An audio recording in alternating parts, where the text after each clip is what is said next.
Good evening, everyone. I just had a closing thought, a little bit more on the subject of red flags. And I've had many people ask me over the years about red flags that I knew or that I seen when Brad and I were together early on. And I laugh because he came with every red flag that was my comfort shoe from the person who raised me. Um, I'll go in later and explain a little bit more about my history, but I was raised, just a light note on it, I was raised by my father, who was a union iron worker, and he raised me after um, I don't know how it happened, but in 1981, um, he took me from my mother without any formal legal paperwork, and he raised me. Um, he raised me my entire life away from my mom and away from my mom's family. Today, I live in the same town, tiny little town, as my mom, and I do not have a relationship or an emotional bond with my own mother. And my father was a very controlling, um, dominant personality. He loved me to the best of his ability,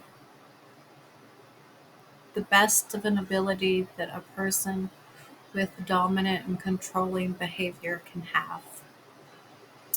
And Brad came with every red flag that I was comfortable with because he had the same red flags of the man who raised me. And a lot of times, what isn't spoke about when families have harsh histories or harsh time frames is how do we break the pattern? How do we break the cycles that are never addressed? How do you move forward without some form of accountability for the people who you love and accountability for yourself, your own accountability?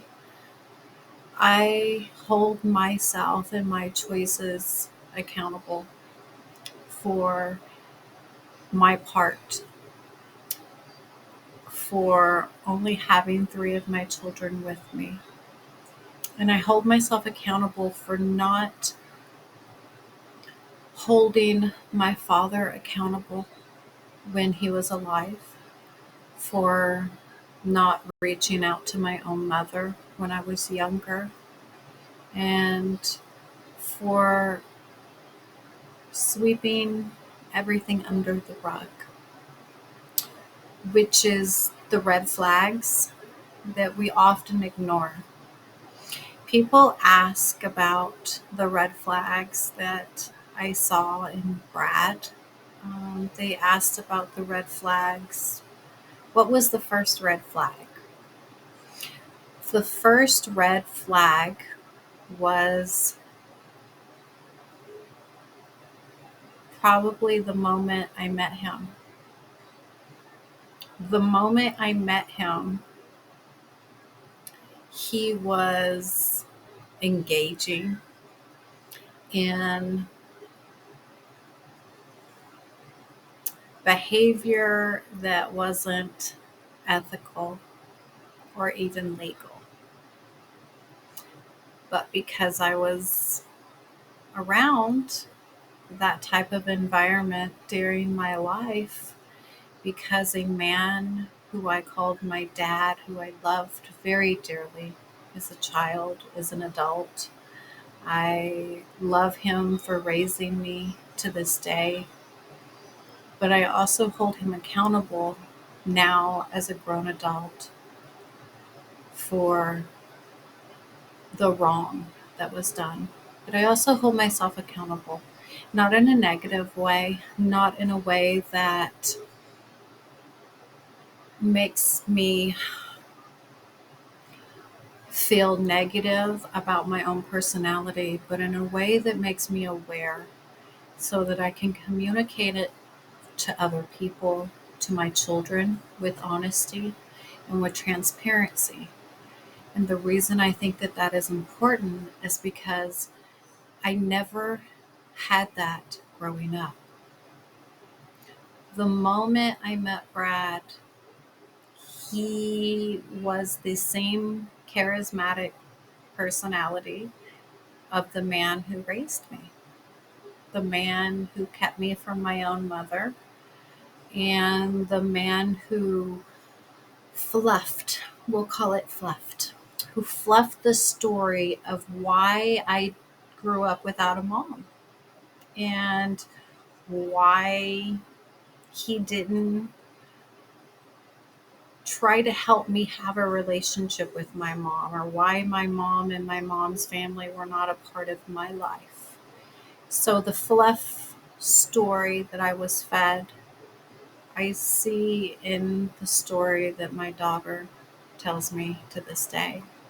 I see that same demeanor. I understand it, and I don't hold resentment, and I'm not heartbroken over it, but what I am is honest. I'm honest about recognizing the red flag. A friend of mine was there.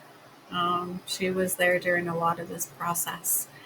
And she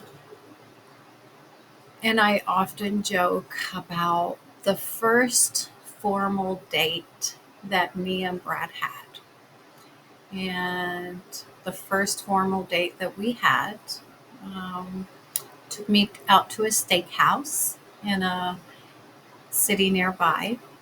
Um, had flowers, um, picked me up, was, um, if I recall, I think he actually picked me up from my friend's place, brought me flowers. Oop, nope, I take it back. The flowers were the following day. Um, and the reason that's relevant is because I had to call my friend because on the way back from our date, going back to where my vehicle was, he was speeding in his very bright and flashy yellow Corvette. He was speeding through a city on our way back to where my car was, probably at his house. And as he's speeding through the city in his flashy yellow Corvette, he gets pulled over. But when he gets pulled over, he whips this Corvette into a parking lot, like just whips it over. And when he whipped it over, he didn't take time to notice that there was a huge metal chain across that driveway. So when he whipped the yellow flashy Corvette into the parking lot, it like damaged the car. He pulled the car into this big metal chain. Scared me to death. Um, Cop came up, you know, did a little interview process, asked him if he had been drinking.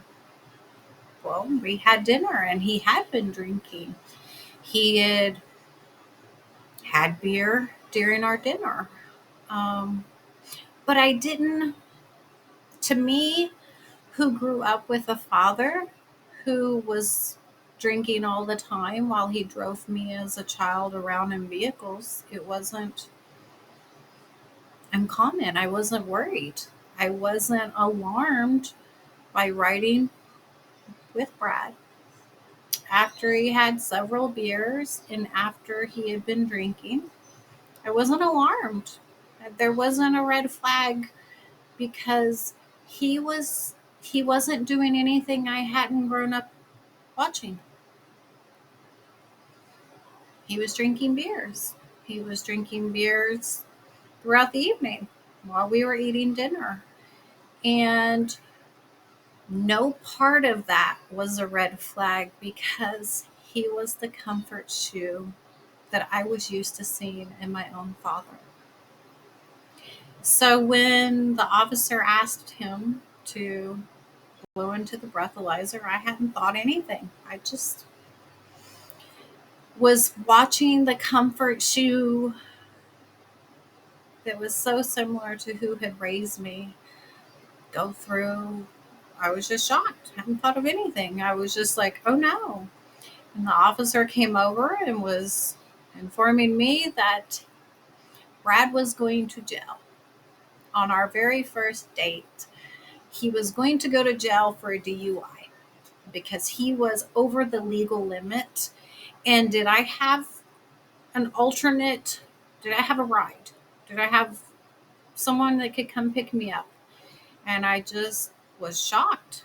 And I was like, oh my gosh, I don't, I may call someone, but it'll take a moment. There's no one nearby. This isn't the town we live in. So the officers gave me a ride to the police station where I waited outside until my friend came and picked me up, and I informed her of what had happened. And I don't know that she realized the red flags any different than I did, other than the fact that we laughed about, well, this was a sign. We laughed about it being, well, this was worst case scenario on a date. And we laughed about it. We found humor in the story that on the first date Brad and I had, he went to jail for a DUI while driving me back after running into a metal chain in a driveway while he was being pulled over for driving fast in his little yellow Corvette. There were red flags everywhere. But what I try to teach my children today, tomorrow, every other day, and what I hold my own self accountable for is recognizing the red flags. Um, the following morning is when Brad showed up with flowers. I was showed up at my friend's place with a bouquet of flowers, and an apology and a humorous making amends for the catastrophist evening we had on our first date. Um, we laughed. I laughed. I still laugh about it with my dear friend. She probably has more memories about it than me. I laugh. We reference our memories all the time because um, traumatic amnesia is relevant to my life. And it's also relevant to my friend's life. She went through some very traumatic issues as well in her life. Um, so, red flags, first date, right out of the gate. first moment I met him, walked into the place that I worked at. Um, but that was my comfort shoe. He was my comfort shoe that displayed every characteristic of the man who raised me. And I went with the flow because everyone around was encouraging about what an outside image looked like being with someone instead of questioning the ethical principles of what people's lives consist of. Sometimes people look at what people have and what they've accumulated. Do they have a new home? Do they have new cars? And that is thought of as being successful instead of how did they get it? Was it ethically obtained? Was it obtained by being honest and truthful?